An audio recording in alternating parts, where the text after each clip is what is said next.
উন্নয়ন প্রকল্প গ্রহণ করা হলে দেশের অর্থনীতি কতটা চাঙা হবে এবং স্থানীয়রা কতটা উপকৃত হবে তা বিবেচনায় নিতে সংশ্লিষ্টদের নির্দেশ দিয়েছেন প্রধানমন্ত্রী শেখ হাসিনা। সকালে গণভবনে স্মার্ট বাংলাদেশ 2041 বিনির্মাণে সড়ক ও জনপথ অধিদপ্তরের কার্যক্রমের রূপরেখা উপস্থাপন অনুষ্ঠানে তিনি এই নির্দেশ দেন। রূপরেখা দেখে অপ্রয়োজনীয় ব্যয় এড়াতে এবং প্রকল্পগুলি দ্রুত শেষ করার তাগিদও দেন প্রধানমন্ত্রী। এসব তথ্য জানান প্রধানমন্ত্রীর উপপ্রেস সচিব KM শাখাওয়াত মুন। প্রধানমন্ত্রী বলেন, আওয়ামী লীগ একটি লক্ষ্য নিয়ে রাষ্ট্র পরিচালনা করছে।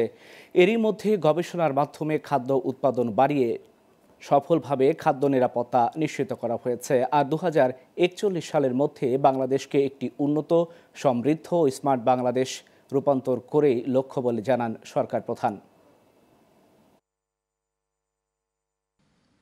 এখন আমাদের সময় হচ্ছে যে 2021 থেকে 41, এটা মাথায় রেখে যে পরিকল্পনা আমাদের নিতে হবে, প্রত্যেকটা পরিকল্পনায় সকল আগে এটা মাথায় নিতে হবে যে আমরা এই সেতুটা করলে আমাদের অর্থনৈতিক কর্মকাণ্ড কতটুকু গতিশীল হবে, স্থানীয় মানুষের উন্নতিটা কতটুকু হবে, আমরা কতটুকু এই যে এত টাকা খরচ করে করলাম তার ফলাফলটা কি হবে, তার থেকে মানুষ কতটুকু লাভবান হবে, এটা কিন্তু সবার আগে চিন্তা করতে হবে।